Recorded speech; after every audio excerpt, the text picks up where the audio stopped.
Excuse me. Yes sir. ये मयंक और जिगर किधर मिलेंगे? वो तो आपको वरुण ही बता सकता है, वो रहा। Thank you.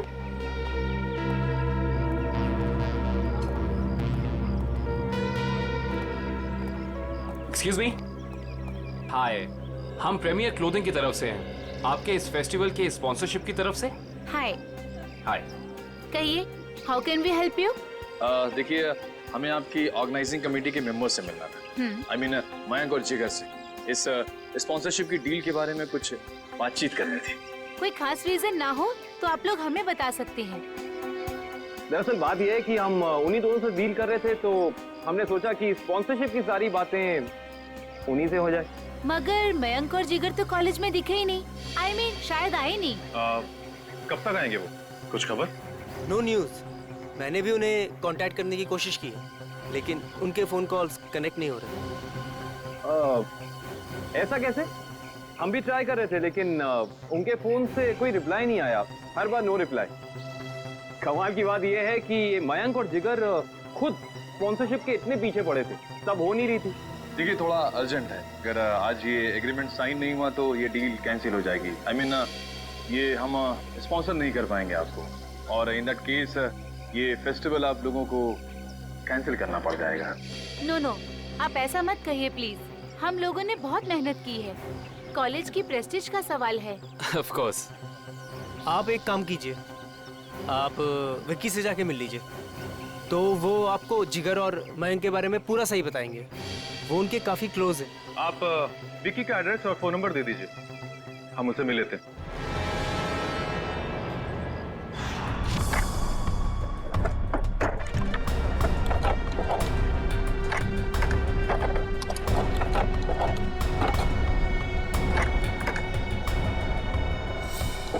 मयंक और जिगर को जो गोलियां लगी है ना, वो बहुत छोटी है, इसीलिए उनके घाव गहरे तो बहुत हैं, लेकिन बहुत छोटे हैं, बारीक है। फिर तो गन भी बहुत छोटी होगी सर। छोटी होगी।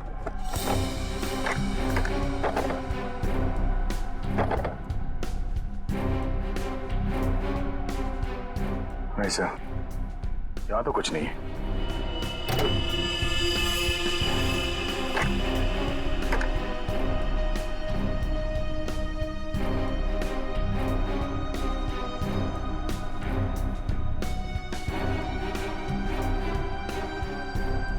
सर, यहाँ पे भी कुछ नहीं है। यहाँ पर कुछ नहीं है तो एक काम करो, इंजन चेक करो, उसमें भी फिट किया जा सकता कुछ। सलूंगे साहब, ये तार यहाँ अलग से लटक रहा है, किसी फिटिंग के साथ इसका कोई कनेक्शन नहीं है। ये तार जा कहाँ रहा है दया? सर, इसका एक सिरा तो यहाँ एक्सीलेटर से कनेक्टेड है, और ये दूसरा सिरा ये तो साइड व्यू मिरर की तरफ जा रहा है सर। साइड मिरर की तरफ जा रहे हैं दया, तो फिर साइड मिरर चेक करना पड़ेंगे दोनों।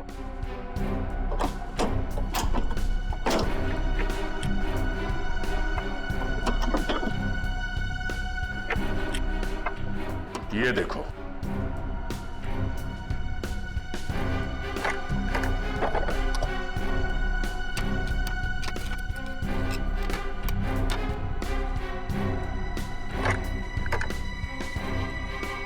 ये देखिए सर, गन यहाँ है। इसका मतलब है एक्सीलेटर दबा, स्प्रिंग के जरिए ये ट्रिगर खींचा और गोली चल गई। और यहाँ पर है दूसरी गन दया।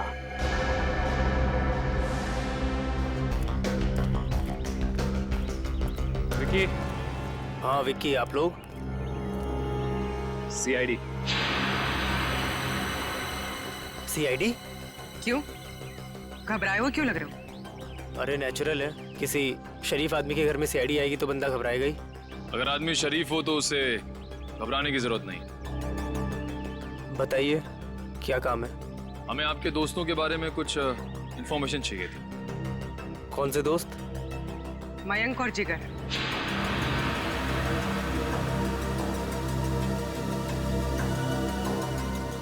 मयंक और जिगर? क्या हुआ उन्हें? उनकी मौत हो गई। What? Oh no! किसी ने गोली मारकर उन दोनों की हत्या कर दी। वो आपके बहुत अच्छे दोस्त थे ना? आप उनके बारे में हमें कुछ बता सकते हैं? मुझे इस बारे में कुछ नहीं पता सर। जितना पता है उतना ही बता दीजिए। उनका कोई ऐसा सीक्रेट जो उन्होंने शेयर किया हो, या कोई ऐसी बात जिससे उनको टेंशन हो, कोई ऐसा आदमी जिससे उन्हें खतरा हो। ऐसी बातें अक्सर दोस्तों के बीच में छिपी नहीं रहती, है ना? सर हम सिर्फ अच्छे दोस्त थे, हमने आज तक कभी कोई ऐसी बात शेयर नहीं करी। थोड़ा दिमाग पे जोर डालो, शायद कुछ याद आ जाए। नहीं सर, ऐसी कोई बात हमारी कभी नहीं हुई। ठीक है, तो आप जा सकते हैं। हाँ, पर कुछ भी अगर याद आया ना, कुछ भी, हमें बताना ना भूलिएगा, समझे? जी सर।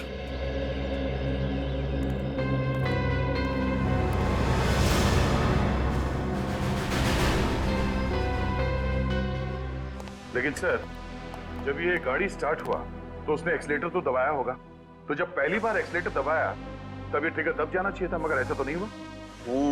ऐसा नहीं हुआ। और वो क्यों नहीं हुआ मैं बताता हूँ तुम्हें। ये देखो, ये तार इस एक्सीलेटर से कुछ इस तरीके से बांधा गया है कि जब एक्सीलेटर दबे ये तार इस मोटर से एक राउंड लिपट जाए, और जब जब एक्सीलेटर दबता था ये तार इस मोटर से लिपटता चला जाता था। और एक मौका ऐसा आया, ये तार कस गया, ट्रिगर दब गया और गोली चल गई। ये काम किसी बहुत ही इंटेलिजेंट आदमी का है। कौन हो सकता है वो?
पैसा कहाँ है?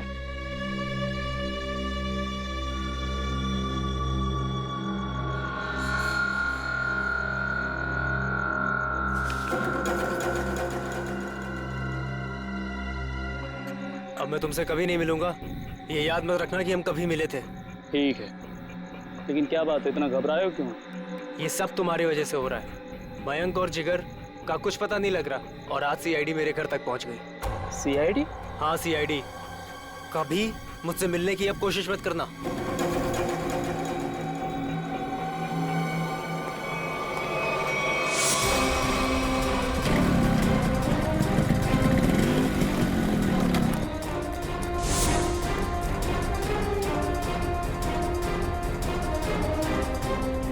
कौन हो तुम लोग?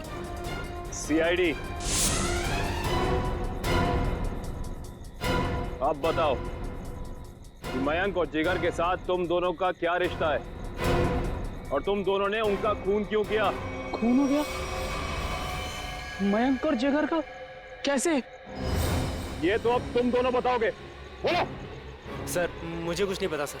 सर इसके बॉस अक्का से पूछो, उसको सब मालूम होगा सर।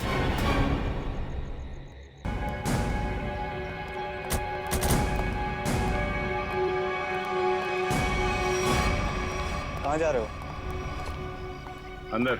कोई प्रॉब्लम है? किससे मिलना है? अक्का से मिलना है। क्यों? उनसे कहो कि सीआईडी आई है उनसे मिलने। जाओ।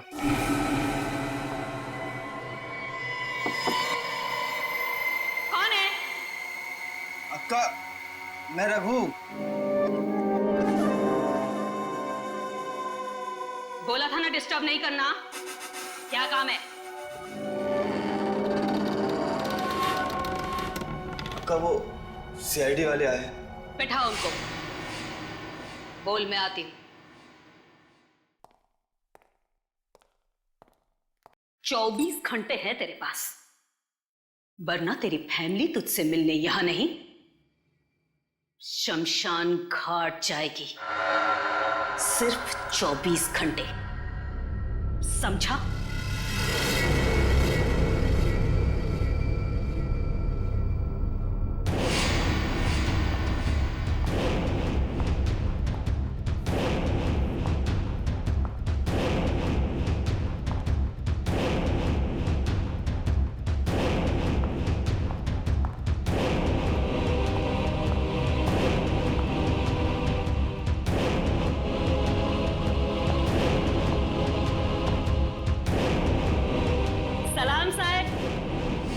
बैठिए। नहीं, हम लोग यहाँ ठीक है।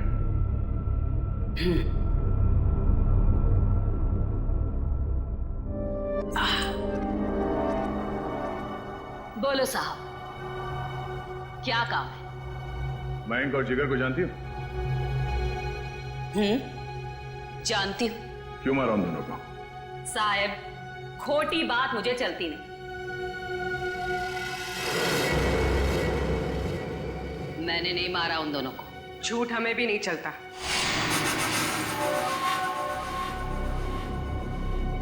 छोकरी तीखी जबान है तेरी, इसे आप समझाओ ना इसे। अक्का मीठा सुनना और बोलना दोनों पसंद करती है। तो फिर सर जो पूछ रहे हैं ना, उसका जवाब दो। जिगर और मयंक को क्यों मारा? बोला ना, मैंने नहीं मारा। मारा मारी मुझे पसंद नहीं।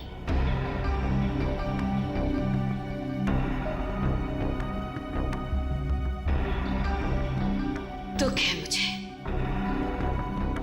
वो दोनों जवान लड़के मर गए। कैसे जानती थी उन दोनों को? जानती तो मैं आपको भी हूं साहब। जो यहां इस क्लब में एक बार आ जाता है, मैं उसे नहीं भूलती। क्यों आते थे वो यहाँ पर? अब डांडिया खेलने तो आते नहीं थे। यहां लोग आते हैं पत्ते खेलने। वो भी पत्ते खेलने ही आते थे। हार गए। जो उनकी जेब में था वो भी, और जो मुझसे उधार लिया था वो भी। 10 लाख। 100% ठीक कहा तूने छोकरी। पूरे 10 लाख हारे वो साहब। और फिर तुमने उन्हें मार दिया, है ना?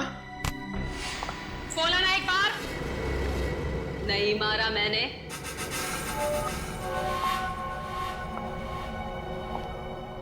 बिजनेस करते हैं हम साहब,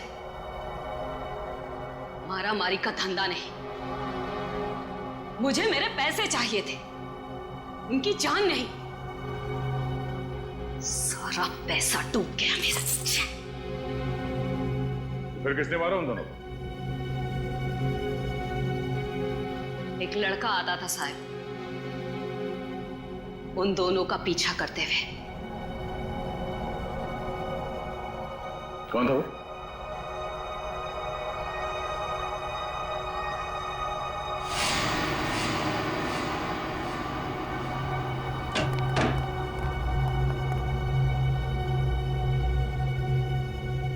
अक्का की जासूसी करता है? नहीं ताई, आपको कोई कंफ्यूजन हुआ है? मेरे को उल्लू समझता है? मयंक और जिगर के पीछे छुपकर आया किस लिए? मैं किसी के पीछे नहीं आया, सच्ची। मैं तो आपका अड्डा देखने आया था। देख, मेरे को कोई लफड़ा नहीं चाहिए। इस बार के लिए तुझे छोड़ देती हूँ। आगे से कभी इधर दिखना मत। समझा? लेके जा रहे बच्चे को।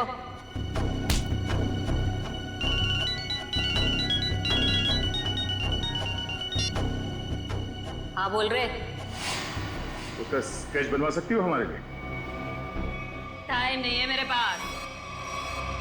टाइम नहीं है? गैर कानूनी जुए का अड्डा चलाती हो तुम यहाँ पे, हैं? अगर उस धंधे पे बड़ा सा ताला लग जाए तो फिर तो तुम्हारे पास टाइम ही टाइम होगा। अरे कैसी बातें करते हैं आप साहब? अब क्या इतना सा मजाक नहीं कर सकते आपके साथ? आपकी मदद करने के लिए तैयार है। इसके लिए तुम्हें हमारे साथ ब्यूरो चलना होगा। हाँ तो चलेंगे ना साहब। रघु, संभालना पीछे से सब। मैं जरा ब्यूरो की हवा खा के आती हूँ।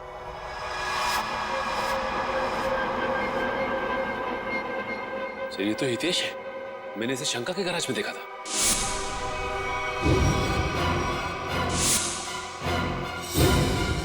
आपको पूरा यकीन है कि यही था वो? अक्का एक बार जो किसी का चेहरा देख लेती है ना साहिब, तो फिर भूलती नहीं है। पक्का यही था। तो फिर देर किस बात की? उठा लो इसे।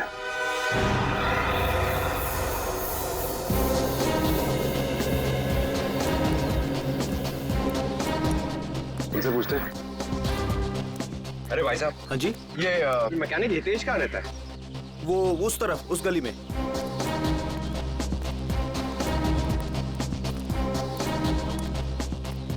अरे भाई साहब, ये हितेश का घर कौन सा है? हाँ सामने वो रहा।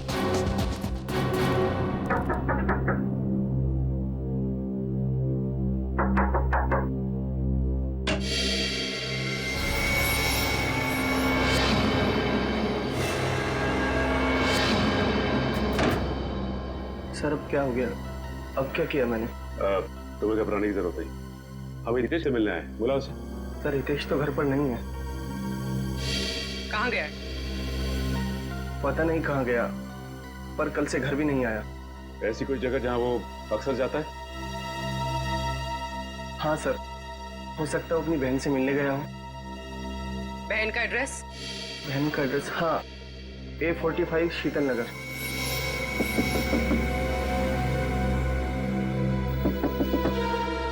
हितेश, दरवाजा खोलो। हितेश, हितेश दरवाजा खोलो। हमें पता है कि तुम अंदर हो। बहुत हो गया। सर कोई जवाब नहीं दे रहा है, कहीं दूसरे रास्ते से ना निकल जाए। निकल के जाएगा कहाँ? पंकज,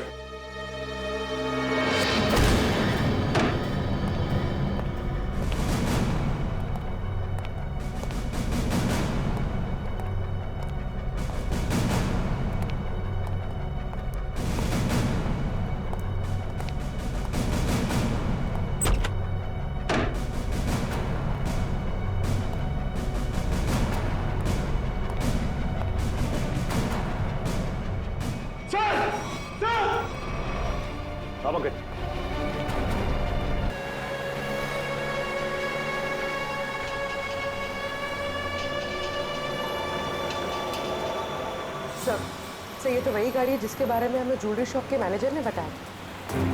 पूर्वी, गाड़ी तेज चलाओ। ये लोग किसी भी हाल में हमारे हाथ से बच के जाने नहीं चाहिए।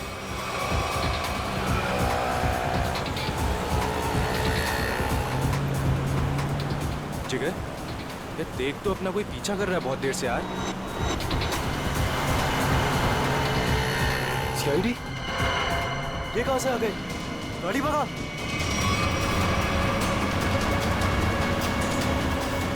जिस तरह से इन लोगों ने गाड़ी तेज की है, ऐसा लग रहा है इन लोगों को पता चल गया कि इनका पीछा कर रहे हैं। हो सकता है।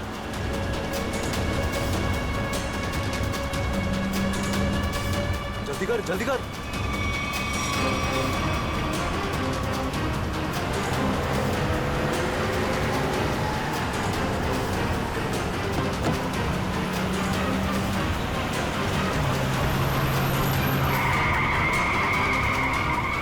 जल्दी भगा। अब ये कहां से आ गए? पूर्वी संभाल के, आगे लोग हैं।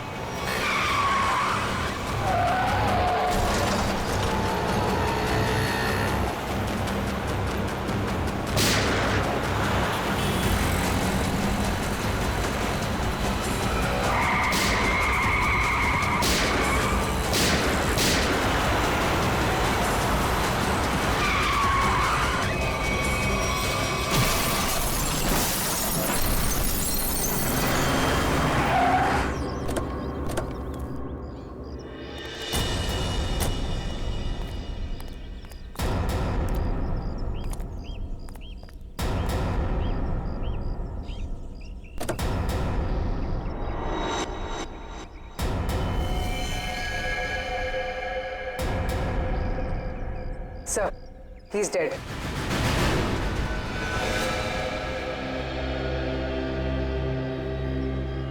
जुर्म करके भागने का यही नतीजा होता है। एम्बुलेंस को फोन करो, चेक करो, देखो कोई सुराग मिलता है कि नहीं।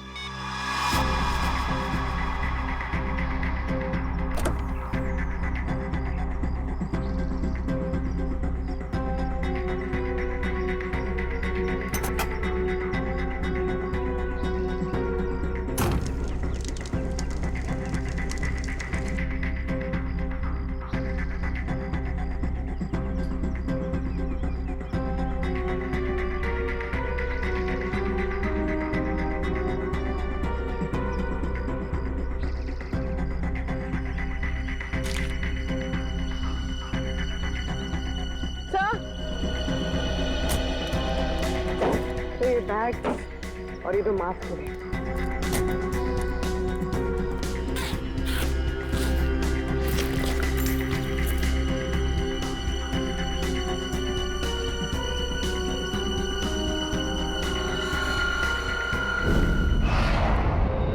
सर,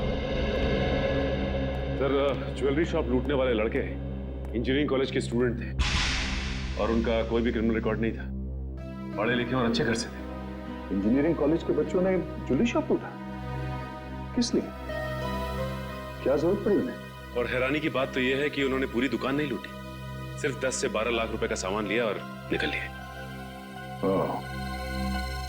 शायद उन्हें लूटने की जरूरत थी। सर, ये मयंक और जिगर के माता पिता हैं।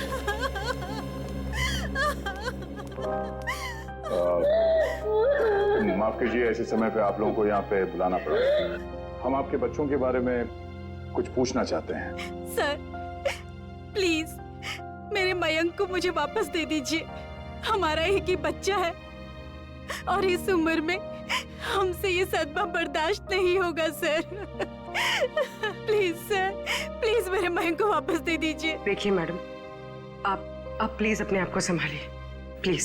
सर, हमारा बच्चा एक इंजीनियर स्टूडेंट था, उसे पढ़ने और स्पोर्ट्स के अलावा कुछ और नहीं करना था, और इस एक्सीडेंट में उसकी मौत। मेरा बेटा भी बहुत अच्छा लड़का था, फिर भी उसके साथ ये सब। हम समझ सकते हैं कि आप लोगों पे क्या बीत रही है, मगर हम आपको ये बताना चाहते हैं कि आपके बच्चों की मौत तब हुई जब वो ज्वेलरी शॉप को लूट के भाग रहे थे।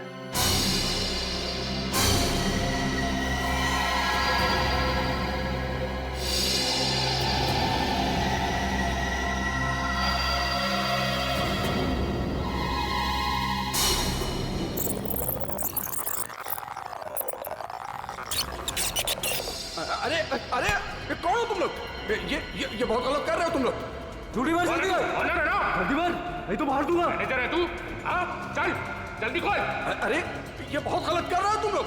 निकाल रहा हूँ। जल्दी खोल, जल्दी कर। सारे पैसे निकाल, सारे पैसे निकाल। ले पकड़ा, हाथ में पकड़ा, जल्दी कर। खोपड़ी में ऑन कर दूंगा। आधा हिलेगा ना तो ठोक दूंगा। जल्दी जल्दी, चल चल चल चल जल्दी जल्दी। ठोक दूंगा, कोई नहीं लेगा, कोई नहीं लेगा। चल निकल निकल, जल्दी निकल। कोई हिलेगा तो मार दूंगा।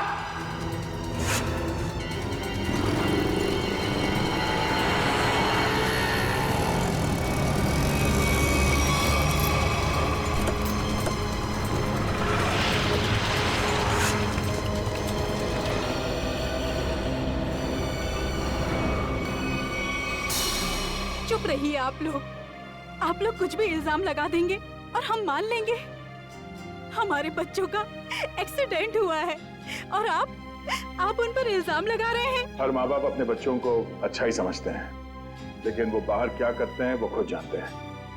सच को मानना पड़ेगा, लोगों ने देखा है, गवाह है, सबूत है। सर, बहुत छोटी रकम है, इससे ज्यादा तो बच्चे जब फॉरेन घूमने जाते थे वहां उड़ाकर आ जाते हैं। अरे हमारे बच्चों को चोरी करने की कोई जरूरत नहीं है, वो हमसे मांग सकते थे। मांग सकते थे, लेकिन जिस गलती को छुपाने के लिए उन लोगों ने ये चोरी की, शायद उसका कारण आप लोगों को बताना नहीं चाहते हो। देखिए, मेरा बेटा जिगर बहुत अच्छा लड़का था,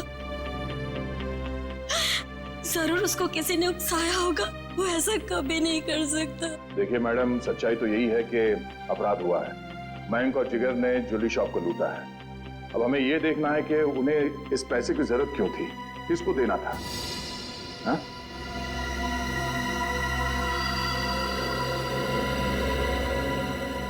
अच्छा ये बताइए कि आपके बच्चों ने पिछले कुछ दिनों में कुछ अलग सा बर्ताव किया, कुछ भी अजीब सा? हाँ, पिछले कुछ दिनों से मयंक वॉशरूम में बहुत ज्यादा जाता था, जबकि वो बीमार भी नहीं था, और वॉशरूम में 2-3 घंटे रहता था वो। तो आपने पूछा नहीं उससे कि वो बाथरूम में इतना टाइम क्यों लगा रहा था? जब भी मैं उससे पूछती, वो मेरी बातें टाल देता था। अफरीदी, क्या? ओह, ठीक है। क्यों? सर, फ्रेडी का फोन था। उस कार का पता चल गया है जो जिगर और मयंक चला रहे थे। वो किसी ईशम का नाम के आदमी की है। सुन, शाम को 6 बजे अगर मेरे पैसे गैरेज नहीं पहुंचे ना, तो 7 बजे मेरे आदमी वहां पे पहुंचेंगे। फिर जो वहां पे तोड़फोड़ होगी ना, उसका जिम्मेदार तू होगा। तू समझा?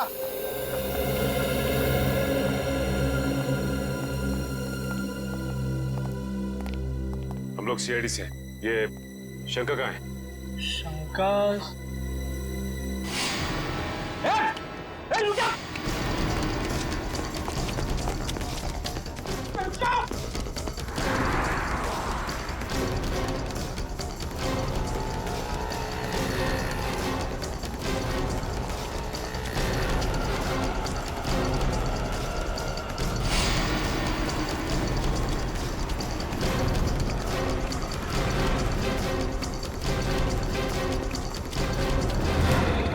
भाग लिया तू। अब तेरी रेस यही खत्म होती है। नहीं साहब, नहीं, मारना नहीं। मैं सब सच बताता हूँ साहब, सब बताता हूँ। आंखें खोल के देख, ये मयंक और जिगर है। इन दोनों को दी थी ना कार तुमने दुकान लूटने के लिए? हाँ साहब, यही दोनों गाड़ी लेके गए थे, पर माँ कसम साहब, मुझे नहीं पता था कि ये दुकान लूटने के लिए मुझसे गाड़ी लेके जा रहे हैं। मुझे तो बोला भाड़े पे गाड़ी चाहिए, गोवा जाना है, दे दिया। और साहब, अपना तो धंधा ही है भाड़े पे गाड़ी देना। चुराई हुई, लेकिन साहब पुरानी गाड़ी खरीदना और बेचना। ये चोरी की गाड़ियों का धंधा करता है और तुम लोग इसका साथ देते हो। सर, हमें कुछ नहीं पता, हम तो बस अपनी मजदूरी के पैसे लेते हैं और कुछ नहीं सर। हाँ सर, ये सच कह रहा है। सर हम इस बारे में कुछ नहीं जानते। ठीक है पंच, इससे इसकी सारी डिटेल ले लो, बाकी का पता तो हम लगा ही लेंगे। आइए।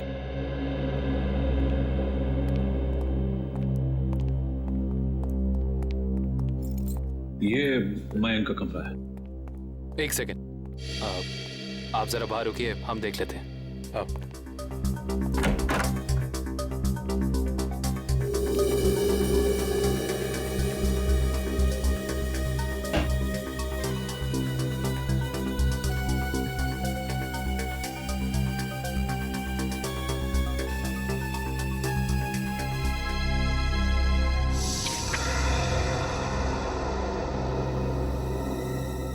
पैम्पलेट्स।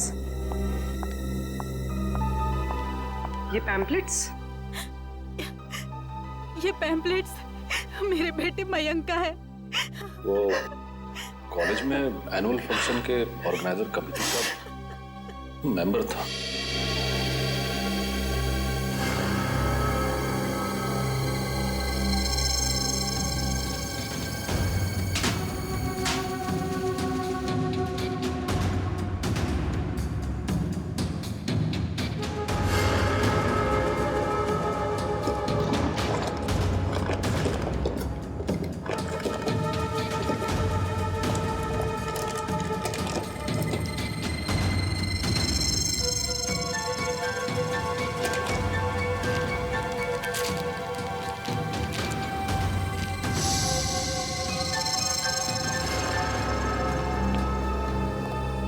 ये इन चीजों को पहचानती हैं आप? ये आपको कहां से मिली? ये तो ज्वेलरी मेरी है। फ्लश टैंक के अंदर से। ये फ्लश टैंक में कैसे पहुंची? पहुंची नहीं, छिपाई गई थी। छिपाई गई थी? पर किसने? मयंक के बाथरूम में मयंक के अलावा और कौन छिपा सकता है? हे भगवान, मैं सोच भी नहीं सकती थी कि मेरा मयंक ऐसा कर सकता है। मयंक के कोई शौक, कोई आदत? नहीं सर, कुछ भी नहीं। उसके दोस्त? ज्यादा नहीं, लिमिटेड, बस 4 या 5। अच्छा, मयंक के सारे दोस्त कॉलेज के ही थे या बाहर के भी थे? नहीं, उसके सारे दोस्त कॉलेज के ही थे, बाहर का कोई नहीं था। क्या नाम बताया था आपने कॉलेज का?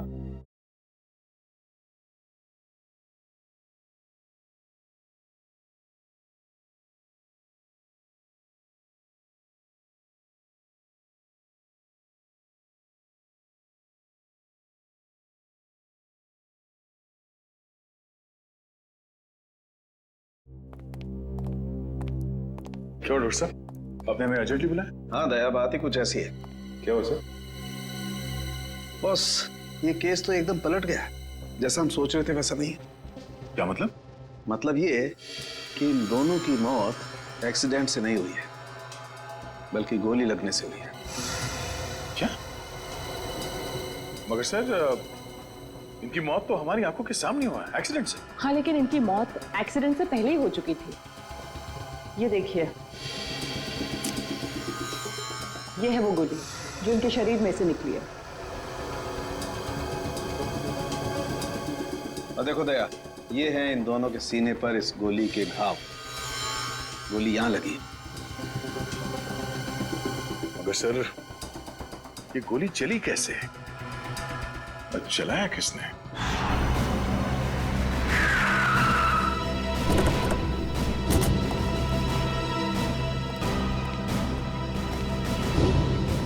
सर, हमारी गाड़ी उनकी गाड़ी के ठीक पीछे। उनकी गाड़ी का बैलेंस बिगड़ा, स्टीयरिंग पर से कंट्रोल छूटा और गाड़ी इस दीवार से आके टकरा।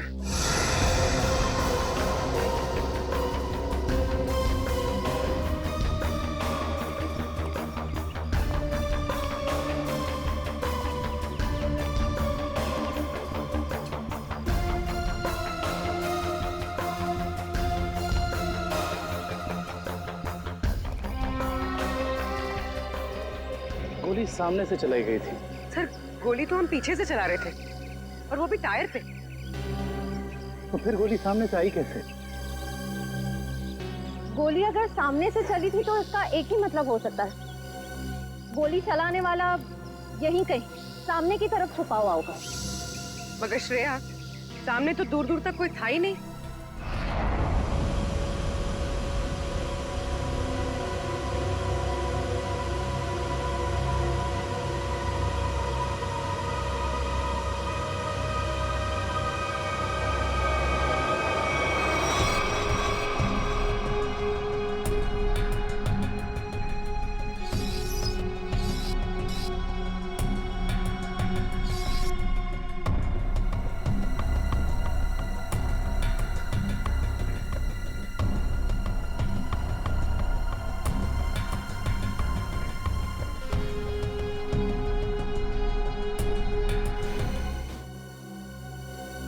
अगर पोस्टमार्टम रिपोर्ट में गोली सामने से सीने पे लगने का प्रूफ है तो गोली सामने से ही चली है। बिल्कुल दया, गोली सामने से ही चली है और गोली बिल्कुल सीधी लगी है, बहुत करीब से, क्योंकि घाव बताते हैं कि बहुत करीब से गोली लगी है। और ये विंड स्क्रीन बताता है कि विंड स्क्रीन को छेदती हुई गोली बाहर नहीं गई है, क्योंकि विंड स्क्रीन पे अगर गोली लगी होती तो छेद होता। ये तो ऐसा लगता है जैसे पेड़ से टकरा करके गोली लगी है। इसका मतलब गोली बाहर से नहीं, अंदर से चली है। बिल्कुल लगता है, गाड़ी के डैशबोर्ड में से या एसी डक्ट में से या विंड चैनल में से। और अगर ऐसा है तो बुलेट या गन के मार्क जरूर मिलेंगे। बिल्कुल मिलेंगे, चेक करते हैं। वंश, गाड़ी नहीं चलो। Yes sir.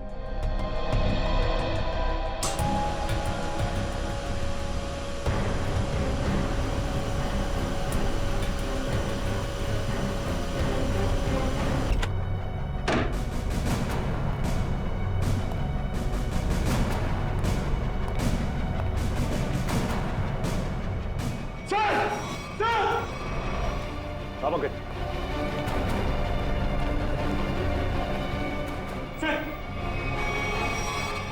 सबका हाथ काट दिया मगर ये जिंदा है। एक काम करो, जल्दी से एम्बुलेंस को फोन करो।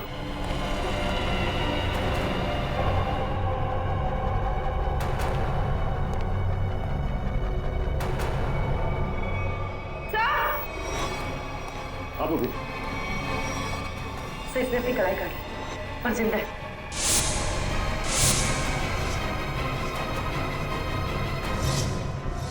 कमाल है, वहां हितेश ने अपनी कलाई काट ली और यहाँ पे इस लड़की ने अपनी कलाई काट ली। कहीं ये लड़की हितेश की बहन किरण तो नहीं है? हो सकता है। सर एम्बुलेंस आ गई और हितेश के रूम में ही सुसाइड नोट मिला है। Suicide note? ये सॉरी, हम दोनों ने मिलकर मयंक और जिगर को मारा है। उनकी गाड़ी में गन भी हम लोगों ने रखी थी, किरण और हितेश। सर शायद ये लोग शर्मिंदा थे और दुनिया का सामना नहीं कर पा रहे थे, इसलिए इन दोनों ने आत्महत्या करने की कोशिश की। इन दोनों ने मिलकर पहले जिगर और मयंक को मारा, उसके बाद अपने आप को मारने की कोशिश की। ये बात कुछ समझ में नहीं आ रही।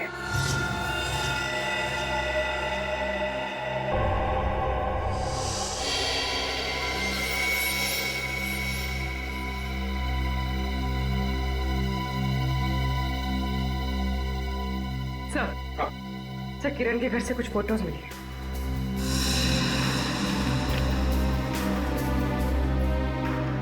ये लड़की कौन है? हितेश और किरण के साथ? पता नहीं सर, पर कोई करीबी लगती है। तभी तो सर 2 साल पुरानी ये पेपर कटिंग इसने संभाल के रखी थी। ये आर्टिकल है? इस लड़की ने भी आत्महत्या की थी? हाँ सर, और एक बात, ये लड़की जिया उसी कॉलेज में पढ़ती थी जिस कॉलेज में मयंक और जिगर पढ़ते थे। अच्छा सर, कहीं इस लड़की की आत्महत्या में मयंक और जिगर का तो हाथ नहीं? हो सकता है पंकज, हो सकता है। तो शायद किसी का बदला लेने के लिए हितेश और किरण ने मयंक और जिगर को मार डाला। कहाँ है वो दोनों जिन्होंने हमारे बेटे को हमसे दूर कर दिया है? कहाँ है? देखिए प्लीज आप जरा शांत हो जाइए, प्लीज शांत हो जाइए। देखिए अंदर उन दोनों का ऑपरेशन चल रहा है। एसीपी साहब, मेरी आपसे एक रिक्वेस्ट है, उन दोनों को फांसी जरूर दिलवाइएगा। देखिए आपको पूरा न्याय मिलेगा, पूरा न्याय मिलेगा। एक ही बेटा था मेरा, उसे भी इन लोगों ने मुझसे छीन लिया। हौसला रखो, भगवान पर भरोसा है। दोनों कैसे हैं, लड़का लड़की? जी लड़का अभी भी क्रिटिकल है, ऑब्जर्वेशन में रखना पड़ा है। और लड़की? वो ठीक है। बात कर सकेगी? अभी नहीं, वो बेहोश है, कल तक उसे होश आ जाएगा। ठीक है, thank you very much.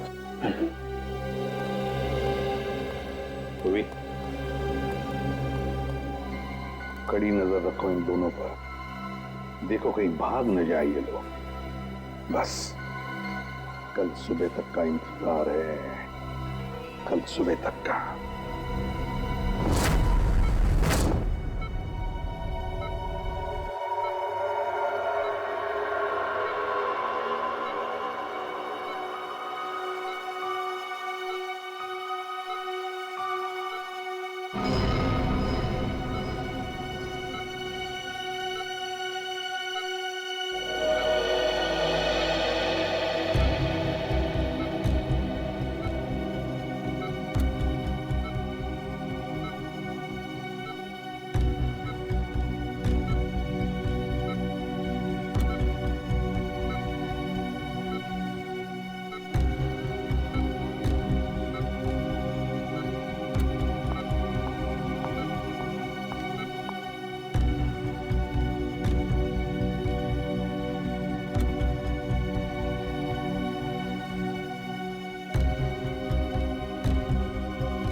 Mayank और जिगर को। क्या? एक माँ अपने बेटे को कैसे मार सकती है? हा? वो मेरा बेटा नहीं था, वो मेरा सौतेला बेटा था। सौतेला ही सही, पर बेटा ही तो था ना वो। फिर क्यों मारा उसने? पैसों के लिए। मुझे पूरी प्रॉपर्टी चाहिए थी, इसलिए मैंने उसे मरवा दिया। और किरण और हितेश को क्यों मारना चाहते थे? क्योंकि वो दोनों मेरा राज जान चुके थे। अच्छा, तो वो तुम्हारा राज जान चुके थे, इसलिए तुमने उन दोनों को अपने प्लान में शामिल कर दिया। और फिर उन दोनों को याद दिलाई अपने बहन के मौत का बदला लेने की मयंक से, है ना? ताकि मयंक के खून में तुम्हारे हाथ लाल ना हो और वो दोनों फंस जाए। हाँ, किरण ने मयंक और जिगर के साथ दोस्ती कर ली। उसे पता चला कि दोनों ज्वेलरी शॉप लूटने वाले हैं और किरण ने ही उनकी मदद की। कार का भी अरेंजमेंट किरण ने ही किया, क्योंकि किरण का भाई हितेश एक मैकेनिक था और उसने ही वो मशीन तैयार की जिससे गाड़ी में गोली चली और दोनों की मौत हो गई। और फिर जिगर को क्यों मरवाया? उसका क्या संबंध था तुम्हारे जायदाद के लेने देने से? अगर सिर्फ मयंक को मरवाती तो सारा इल्जाम मुझ पर आ जाता, इसलिए मुझे जिगर को भी मरवाना पड़ा। वाह रे वाह, कैसी माँ हो तुम, कैसी माँ हो तुम जो जायदाद के लिए अपने बेटे का खून कर सकती है। शर्म आनी चाहिए तुम्हें, दो खून किए तुमने। तुम्हें तो शायद फांसी ही होगी, फांसी।